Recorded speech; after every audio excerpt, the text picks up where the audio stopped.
ডিমের যদি এই রেসিপি থাকে, তোমাদের মাছ মাংস ঘরে নেই, ডিমটাকে এইভাবে রেসিপি বানিয়ে দাও, আপনজনদের একদম দারুণ প্রিয় খাবার হবে। তাহলে দেখো বন্ধুরা আমি কিভাবে বানাই। এখানে আমি 4টে ডিম। বন্ধুরা আজ আমি ডিম নিয়েছি। দেখো, ডিমের অনেক কিছুই খেয়েছো, ডিম ঝাল, ঝোল, আমলেট, অনেক কিছুই করে খাওয়া যায়। আজ আমি একদম সম্পূর্ণ নতুন রূপে নতুনভাবে ডিমটা রান্না করব। এই 4টে ডিম যেভাবে রান্না করব, 7টা লোক থেকে না 8টা পর্যন্ত তুমি লোককে খাওয়াতে পারবে। আর এই রেসিপিটা থাকলে ভাত একদম চেটেপুটে খেয়ে নেবে। আর এইটা রেসিপিটা একবার বানালে বারবার করে খেতে ইচ্ছা করবে। তা বন্ধুরা চলো ঝটপট উনুন গড়ায় যাই দেখি। প্রথমেই আমি উনুনে কড়া বসিয়ে দিয়েছি। কড়ার মধ্যে আমি 1 মগ জল দিয়ে দিচ্ছি। ডিম রান্না করার জন্য একটা টমেটো নিয়েছি, টমেটোর মুখটা কেটে নিয়ে টমেটো নিয়েছি। 2টো কাঁচা লঙ্কা, 2টো শুকনো লঙ্কা, আর একটা পেঁয়াজকে 4 খাদি করে নিয়েছি। 4 খাদি 4টে পেঁয়াজ। এটা আমি নুন হলুদ কিছুই দিচ্ছি না। আমি একটা কাঁচি নিয়েছি, নিয়ে আমি একটু চাপা দিয়ে দিচ্ছি, যা 2-3 মিনিট চাপা দেওয়া রাখবো। এখানে আমি যে 4টে ডিম নিয়েছি, ওটা সেদ্ধ হতে হতে আমি ডিমগুলোকে ফাটিয়ে নিচ্ছি। এখানে একটা বাটি নিয়েছি, বাটির মধ্যে আমি ফাটিয়ে নিচ্ছি।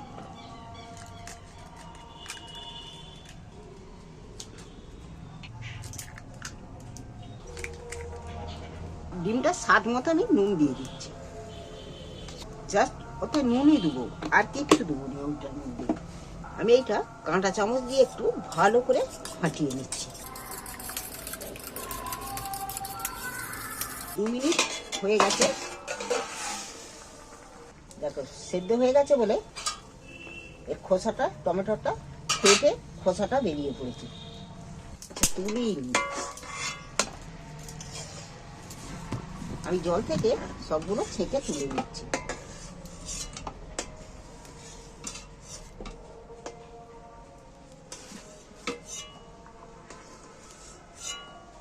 টমেটোর খোসাটা দেখো কি সুন্দর খোসাটা ছেড়ে গেল। এবার এখানে শুকনো লঙ্কার মোটাগুলো ছাড়িয়ে নিচ্ছি। সব খুব নরম হয়ে গেছে। এই না ততক্ষণ ঠান্ডা হোক।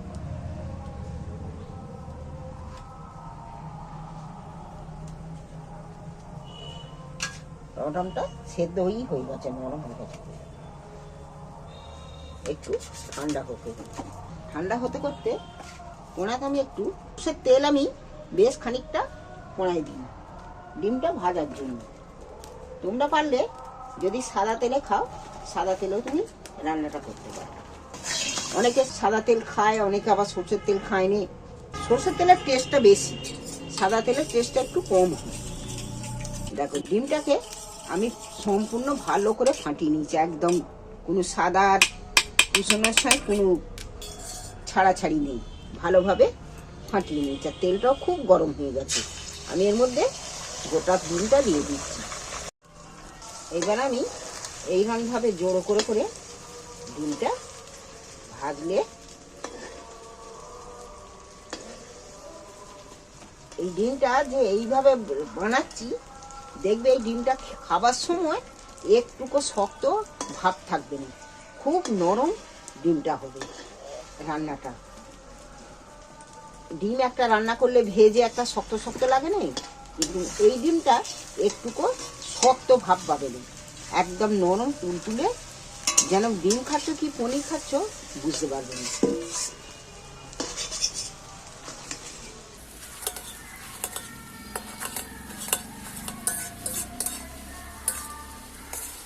আমি একটু কেটে ছোট ছোট টুকরো টুকরো করে নিচ্ছি।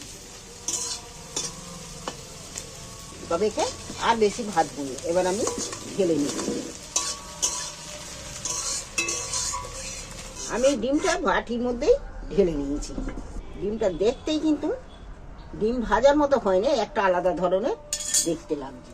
কড়াই আমি একটু তেল দিয়ে দিচ্ছি। এখানে 2টো এলাচ দিয়েছি, ফাটিয়ে নিয়েছি আমি একটু। একটা ডালচিনির টুকরো, 2টো লবঙ্গ। এগুলো একটু দেখো, এগুলো ঠান্ডা হয়ে গেছে। আমি এগুলো মিক্সারের জারে দিয়ে নিচ্ছি।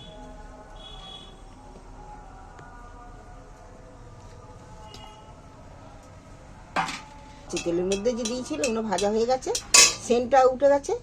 আমি একটু আদা রসুন একসঙ্গে অল্প করে বেটে নিয়েছি, বাটাটা আমি দিয়ে দিচ্ছি, একটু ভেজে নেব হালকা করে। দেখো এগুলোও ভাজা হয়ে গেছে, সেন্ট উঠে গেছে।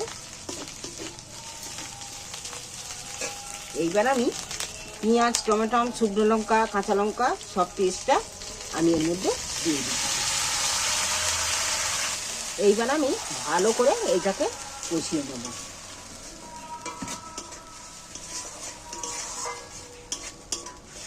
যে কোনো রেসিপিতে মশলাটা একটু কষিয়ে নিলে ভালো করে সেটা খেতে কিন্তু খুব স্বাদের হয়, টেস্টি হয়। দেখো টমেটোটা অনেকটা ভাজা ভাজা হয়ে গেছে, কষানো হয়ে গেছে। এবার আমি এতে একটু পরিমাণ মতো হলুদ দিচ্ছি, 1/2 চামচের মতো। এতে লঙ্কা দেওয়া আছে সামান্য করে একটুখানি ঝালের জন্য লঙ্কা দিন, কাশ্মীরি লঙ্কাও একটু সামান্য দিচ্ছি, ওটা কালারের জন্য। এবার মিক্সার ধোয়া জলটা আমি একটু সাইড দিয়ে দিয়ে দিচ্ছি।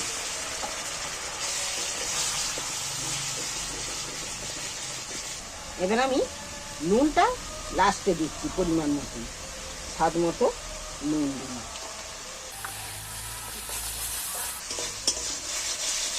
এইবার ভালো করে মশলাটাকে আবারও কষিয়ে দিচ্ছি। মশলাটা কিন্তু দারুণ একটা সেন্ট ছেড়েছে, দেখতেও কিন্তু গ্রেভিটা কত সুন্দর হয়েছে বলো তো, গ্রেভিটাও হেবি সুন্দর হয়েছে। এতে তো আর আলু অন্য কিছু মশলা দিচ্ছি নি। এইবার একটু ধনেপাতা কুচোনা আছে, ধনেপাতা কুচোনাটাও মশলা কষানোর সঙ্গে দিয়ে দিচ্ছি ছড়িয়ে।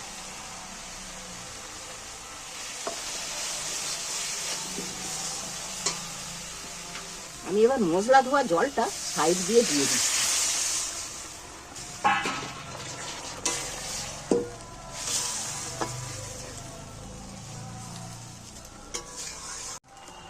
দেখো গ্রেভিটা ফুটে উঠেছে।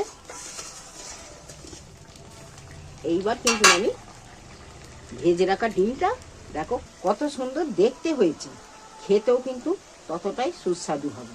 এইবার ডিমটা দিয়ে দিচ্ছি।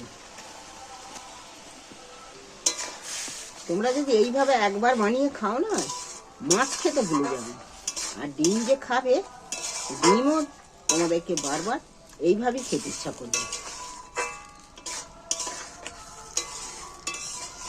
ডিমটা মশলাটা একটু সেদ্ধ হবে বলে, মশলাটা একটু ডিমের মধ্যে ঢুকবে বলে আমি আরো একটু জল দেব, যাতে ডিমটা একটু সেদ্ধ হয় মশলার সাথে। আমি এইটা একটা কাঁচি নিয়ে ফের চাপা দিচ্ছি একটু সেদ্ধ হওয়ার জন্য। দেখি বন্ধুরা, চাপা দিয়েছি মিনিট 2-3 মিনিট হয়ে গেল। দেখছো ডিম খুব সহজ পদ্ধতিতে এইভাবে এই রেসিপি বানিয়ে নাও।